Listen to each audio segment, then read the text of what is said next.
Hello, welcome to Water Sign Philippines. Ito yung reading natin for Water Sign. Cancer, Scorpio, Pisces, take only what resonates. Hindi ito magre-resonate sa lahat. Unfortunately, hindi ko makukuha lahat ng energy ng Water Sign sa mundo, pero okay lang yon. May mga next readings pa tayo. Let's start your reading, Water Sign. Six of Pentacles, Five of Swords. Bottom of the deck is the Five of Pentacles. Well, Taurus, Virgo, Capricorn. Advice na agad yun nakukuha ko eh. Yung iba sa inyo kasi, masyado kang, giver pagdating sa money. Masyado kang magbigay. Like, yung advice sa'yo is huwag kang masyadong magbigay, especially sa mga taong hindi naman karapat-dapat bigyan. Kasi tendency is that tulong ka ng tulong, bigay ka ng bigay, pero maaaring mapunta ka sa taong binibigyan mo ng tulong, nagbibigay ka ng money sa kanila, pero parang hindi nila deserve yon. So, sinong kawawa? Of course, ikaw. Kasi nakakita tayo ng money problem, issues, etc. So, kung ang issue naman is halimbawa ikaw ay nagpapautang, gato ganyan,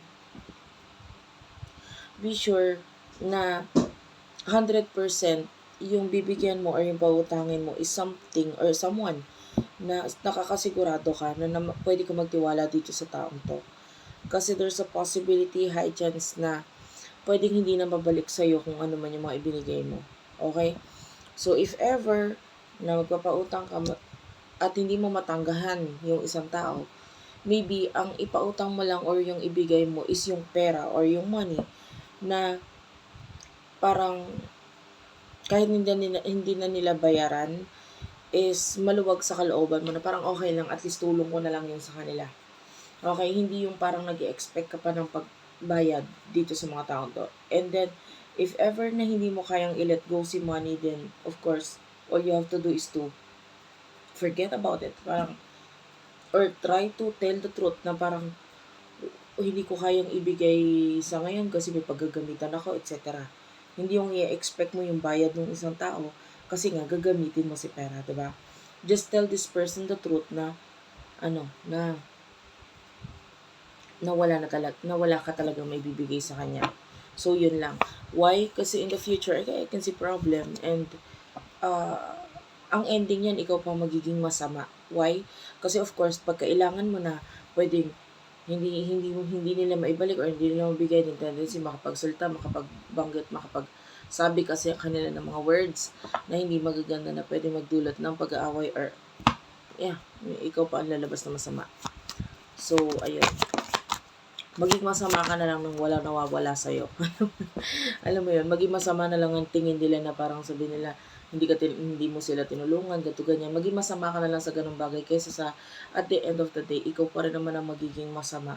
Tapos may nawala pa sa'yo, di ba? So, hayaan mo na lang kung ano iisipin nila.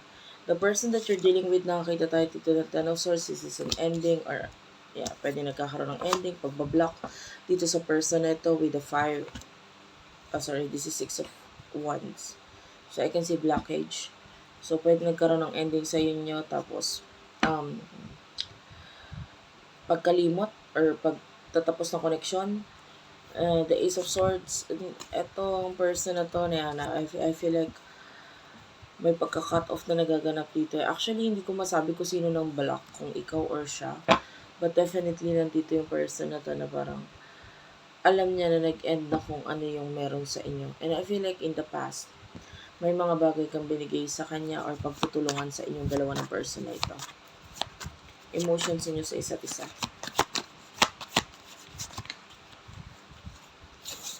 You do have here the Three of Pentacles. Nag-focus ka sa growth mo ngayon. The Nine of Wands, yung person na kakonect mo, ang emotions mo sa kanya is that, I feel like nami-miss mo siya. And the Tower is here.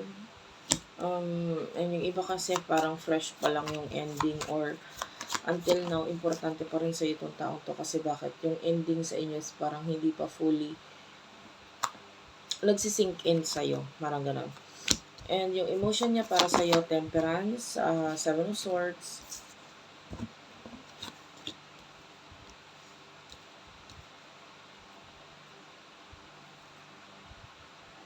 Pwedeng may spiritual connection ka nitong taong to. Naghihintay siya.